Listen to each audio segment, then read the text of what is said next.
Hey guys, in this video, we're going to go over all of the different railings so that you have a good overview of everything that's offered in our railing families. Some of you may have bought all of the railings. Some of you may have only bought interior or exterior or just the fences. We're going to go over all of those in this video. So if you need to skip around to the section that's most relevant to you, go ahead and do that. If you bought the whole set, then you can just watch the whole thing, and I'm going to show you all the different features and kind of what they have to offer. So the first thing we'll go over is all the interior railings. So there's 17 different interior railing types. We've got 3 different craftsman style, 6 different modern styles, 4 glass, 1, and then 4 traditional. So if you haven't cracked open the example file, then you should. That's what I'm looking at now. Every one of our railings, sets of railings comes with an example file. If you bought all of our railings, your example file looks exactly like mine.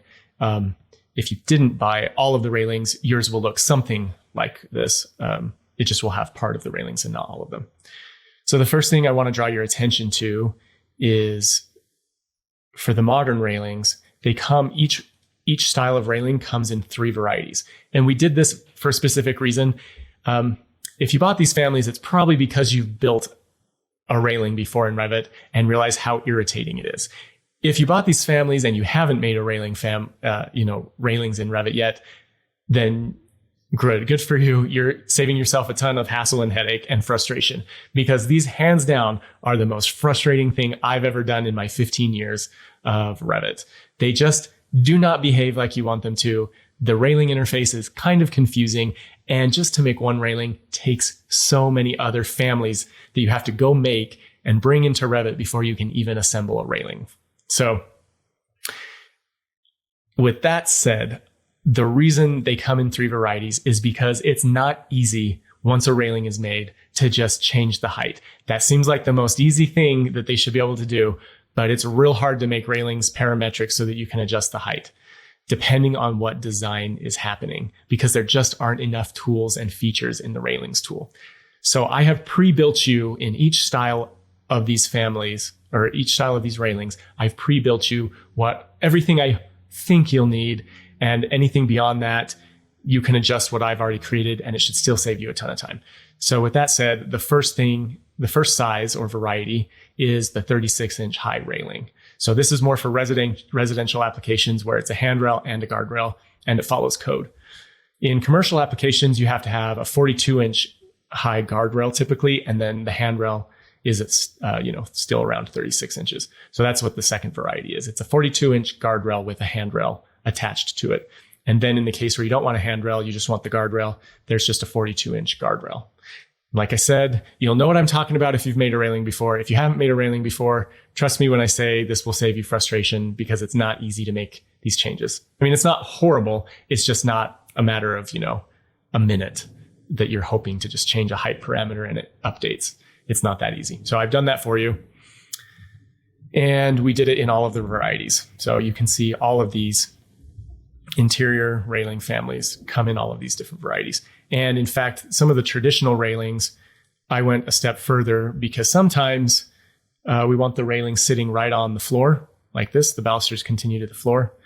But then other times you want this piece of base trim across the bottom. So in the case of some of these traditional railings, you get 6 different varieties. And I think I just accidentally duplicated that. Okay, so that's our interior set of railings. Our exterior set of railings looks like this. There are 7 different exterior railings. There's kind of your classical, there's some modern, there's some craftsman-y, and then there's just what would I call it? Traditional railings for decks, porches, balconies, all of that stuff is all here. So again, 7 different varieties, and each one 7 different styles, and each one comes in 6 different flavors. So again, we have those 3 heights that I talked about before. And then in addition to that, we have those same 3 heights, but without the end baluster. And the reason we did that is because on exterior parts of the building, there's typically columns that are supporting an overhang roof or something. So in those cases, usually you want to span the railing between columns, and you use the columns as the ends of the railings. And in those conditions, you would want to use this second set of 3 railings. So like I said, that happens for all of the exterior railing styles. Then both the interior and the exterior railings come with handrails. And I should say wall-mounted handrails. And this is what those look like. There's 5 different kinds of handrails. So each one has a unique profile. So let me show you that. They look like this. And then you can see each one has its own kind of support. So you can change out those supports. You can flip them. You can give them different materials if you want. No problem. And basically, you just put these in like a normal railing. You put them next to the wall, and you'll see when you put it in place that they are, by default, they're 36 inches off the ground, and you'll see they connect to the wall. All right, so now that we've covered that, let's talk about fences. Fences are one of those things that Revit doesn't have a tool for fences. There's not a category for fences, like a family category. It's just like they didn't really give us a way to make fences. So the workaround used to be, I used to do them in place, and I would just model them. Or you'd make line-based family. I've done all sorts of stuff. But in 2018, in release 2018 of Revit, they made it so that railings have always been able to host 2 stairs and floors and ramps, but they added topography to that list of things railings could host to. And once they did that, I think railings are pretty much kind of the standard way to make fences now. So let me show you what I mean by that. So in the example file, I have this piece of topography here, and you can see it slopes from one corner down to the other, and it kind of changes slope in the middle. This is something that used to be very difficult to deal with if you wanted to put a fence onto a site. In the past, I stopped using topography even and would do floors and then host the railings to the floor, but now it's much easier. So now all you have to do is click on the fence once you've placed it. And up here, there is this pick new host. I click that, and then you click the topo surface, and you can see now the fence jumps to follow the topography. Now, this is showing off something I want to bring up. These railing families are professionally made. They have been painstakingly created to try to avoid as many problems as possible, but nothing that I can do can override the way the Revit railing tool is programmed to work. And you'll see that the railings, despite my best effort, are not always going to look 100% correct. And this is one of those items. You can see it's got a crack in the fence here, and it does this weird thing at the end. That's not something I can correct. Trust me, I've spent days trying to correct problems like this. It's just inherent in the way Revit builds the railings. These railings will get most of your project where it needs to be for construction documents and all of that. But for renderings, I would say maybe in-place model is the way to go.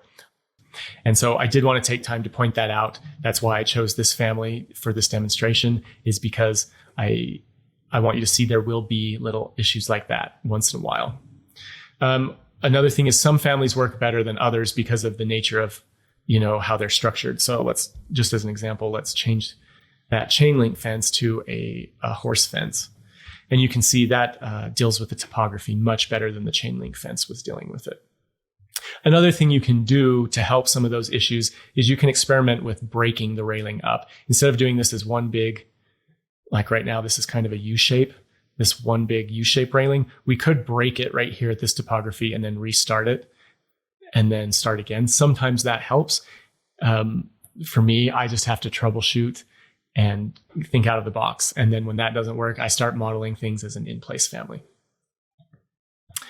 Okay, so the next thing besides the fence families is I've also given you curbing families. They're still a railing family, but they're in the shape of landscape curbing. So we've got a mower edge, we've got a divider edge, and then like an angled profile. And if we hop back to that same example, you'll see I've already put that in here, and it's going through the topography. It's popping in and out of it. But I want to divide this dirt patch from my grass patch. And so again, if you just click the railing and hit pick new host, and click the topography, it jumps to the topography and follows it nicely. And now I've got a nice mow strip or decorative curbing, whatever you want to do on your project. So it's a fun trick. Plus there's a variety of families. I think there's just about everything you would need for fencing. And then the last thing for the fences are the gates. For every fence type, there is a gate, and it comes in a single gate variety or a double gate.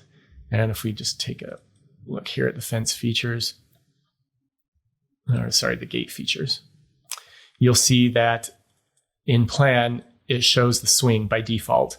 You can shut the swing off and you can change the angle of the swing if you'd like. So if you've ever done fences before using railing, you always come up to this conundrum of, what do I do for the gate? You put the fence around the lot and now there's a gate and you need to show the gate, but you probably don't want to make a custom family, and the railing that you made is not going to help you with the gate. So anyways, you have this problem. And what I did in the past, the fast solution is to just put another railing, put another fence in that gap, like a 3-foot gap. You just fill it with railing so that and then in plan, it kind of looks like a gate, even though it's not.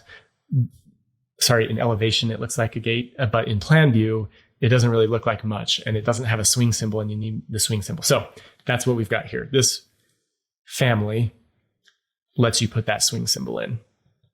And then it has all the other features that you would expect from a loadable family that we've created. So you can change the material, you can change the height, the width, all of the stuff that you would expect to be able to change. And like I said, there's one for each fence type. And we've tried to make them as accurate to how they would be built in real life as possible. All right, so that concludes our tour and our overview of all of the different railings we have to offer. Thank you for watching the video. Let me know if you have questions or concerns, and I'll see you in the next video.